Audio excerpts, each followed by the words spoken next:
Village స్టైల్లో mutton curry ఎలా prepare చేసుకోవాలో ఈ వీడియోలో చూపించబోతున్నాను. అది కూడా కట్టెల పొయ్యి మీద ఎంతో టేస్టీగా ఉంటుంది. కట్టెల పొయ్యి మీద చేసుకున్నప్పుడు ముందుగా ఒక 10 kgs ఆఫ్ మటన్లో, అంటే ఆల్మోస్ట్ ఒక చిన్న మేక ఫుల్ మటన్ అన్నట్టు, ఈ ఫుల్ మటన్లో ఒక 600 to 700 grams ఆఫ్ కారము. ఈ కారం ఏంటంటే ఇంట్లో ఆడించిన కారం కాబట్టి కొంచెం స్పైసీ లెవెల్ ఎక్కువగా ఉంటుంది కాబట్టి 600 to 700 grams ఆఫ్ కారం పొడి, చిల్లీ కారం పొడి యాడ్ చేసుకున్నాము. అలాగే 200 grams ఆఫ్ టమాటోస్ని చిన్న చిన్నగా కట్ చేసుకొని యాడ్ చేసుకున్నాము. అలాగే whole garam masala home made అదొక 2 స్పూన్స్ యాడ్ చేసుకొని, సాల్ట్ టు టేస్ట్కి తగ్గట్టుగా యాడ్ చేసుకొని ఇది బాగా మిక్స్ చేయాలి. మనం హ్యాండ్ పెట్టలేము ఎందుకంటే అంత ఘాటు ఉంటుంది కారం కాబట్టి. సో స్పూన్తోనే మాస్టారు అలాగా మిక్స్ చేశారు, ఈయన స్పెషాలిటీ. అలాగే అండ్ ఇందులోనే ఒక 200 ml వరకు ఆయిల్ని యాడ్ చేస్తున్నారు. ఇది మనం మిక్స్ చేసుకొని ఒక హాఫ్ అన్ అవర్ పక్కన పెట్టుకుంటే పీసెస్కి చాలా బాగా ఈ ఉప్పు కారాలన్నీ బాగా దట్టిస్తారన్నట్టు. అండ్ పసుపు ఒక 2 స్పూన్స్, జింజర్ గార్లిక్ పేస్ట్ ఒక 2 to 3 స్పూన్స్ పెద్ద స్పూన్స్తోనే యాడ్ చేస్తున్నారు. ఇది కంప్లీట్ ప్రాసెస్కి ఆల్మోస్ట్ ఒక 1/2 kg to 600 grams of ginger garlic paste పడింది. మటన్కి మసాలాలన్నీ బాగా పట్టించి ఇప్పుడు ఒక పెద్ద బాండీలో ఆల్మోస్ట్ 1 లీటర్ వరకు ఆయిల్ని వేడి చేసుకోవాలి. ఆయిల్ వేడైన తర్వాత మసాలా దినుసులు కొన్ని యాడ్ చేసుకొని తర్వాత కట్ చేసిన మిర్చీస్ అండ్ కరివేపాకుని యాడ్ చేస్తున్నారు. మిర్చి ఆల్మోస్ట్ 200 to 250 grams ఆఫ్ మిర్చిని స్లైసెస్ లాగా కట్ చేసుకొని యాడ్ చేస్తున్నారు.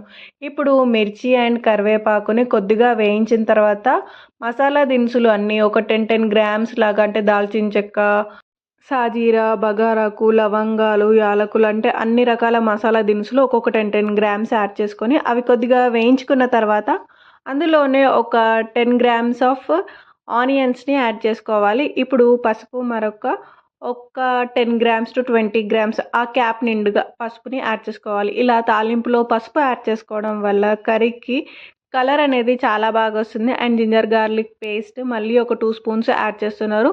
కంప్లీట్ ప్రాసెస్కి 600 grams వరకు పట్టింది. అండ్ గార్లిక్ పేస్ట్ ఒక 500 grams వరకు గార్లిక్ పేస్ట్ యాడ్ చేసుకున్నారు. కంప్లీట్గా ఒక 1 kg వరకు జింజర్ గార్లిక్ పేస్ట్ సపరేట్గా అన్నట్టు ఒక 1 kg పట్టింది. అండ్ ఇప్పుడు గార్లిక్ పేస్ట్ 1 teaspoon ఇప్పుడు యాడ్ చేస్తున్నారు. తర్వాత మనం ముందుగా మిక్స్ చేసి పెట్టుకున్న మటన్ని ఇందులో కొద్దిగా యాడ్ చేస్తున్నారు. ఈయన స్పెషాలిటీ ఏంటంటే ఒంటి చేత్తోని ఎంతటి వంట అయినా కానీ చేసేస్తాడు. ఆయనకి పెద్దగా హెల్ప్ తీసుకోవడం ఇంట్రెస్ట్ ఉండదు, ఆయనంతటా ఆయననే అన్ని పనులు చేసుకుంటాడు. సో అలా మొత్తం ముందుగా కలిపి పెట్టుకున్న మటన్ని వేసేసి బాగా మిక్స్ చేస్తున్నారు.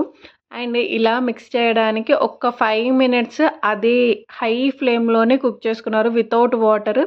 తర్వాత కొద్దిగా అడుగు మాడకుండా ఉండడానికి ఒక 5 minutes తర్వాత లైట్గా వాటర్ని యాడ్ చేసుకొని మళ్ళీ ఒక 5 minutes అలానే మూత పెట్టేసి కుక్ చేసుకున్నారు. ఒక్కసారి కలిపేసి తర్వాత ఒకేసారి మనం వాటర్ అనేది ఎక్కువగా యాడ్ చేస్తే పీసెస్కి అంతగా ఉప్పు కారాలు పట్టవు, ఆయిల్లో వేగవు అన్నట్టుగా కొద్దిగానే యాడ్ చేశారు. అలా కంప్లీట్గా ఒక 3 times వరకు వాటర్ని కొంచెం కొంచెంగా యాడ్ చేశారు. ఆల్మోస్ట్ మటన్ ఒక 60 to 70% కుక్ అయ్యేంత వరకు.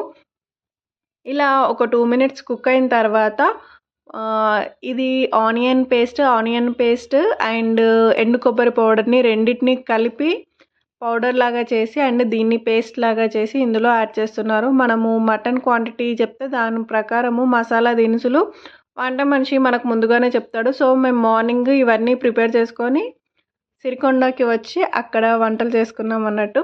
అలాగా మటన్ అంతా కొద్దిగా యాడ్ చేసేసి తర్వాత ఈ ఆనియన్ పేస్ట్ నుండి పచ్చివాసన మొత్తం ఆల్రెడీ వేయించుకున్న ఆనియన్ పేస్టే కానీ కొద్దిగా ఒక 2 minutes అలా కలుపుకొని పక్కకు పెట్టుకున్నారు. ఇంతే సింపుల్గా. అండ్ మధ్యలో గరం మసాలా ఇంకొద్దిగా యాడ్ చేశారు, ఆ క్లిప్ మిస్ అయిపోయింది. సో లిక్విడిటీకి తగ్గట్టుగా కొద్దిగా వాటర్ని అడ్జస్ట్ చేసుకుంటూ అండ్ సాల్ట్ని అడ్జస్ట్ చేసుకుంటూ లాస్ట్కి ఒక 70 to 80% కుక్ అయింది అన్న తర్వాత కింద నుండి మంట తీసేసి ఓన్లీ ఆ వేడి బొగ్గులతోని ఆ మటన్ని కుక్ చేశారు. చూసారు కదా మటన్ ఎంతో డెలిషియస్గా కుక్ అయిపోయింది. మీకు కానీ వీడియో నచ్చినట్టయితే please do like, share and subscribe to my channel.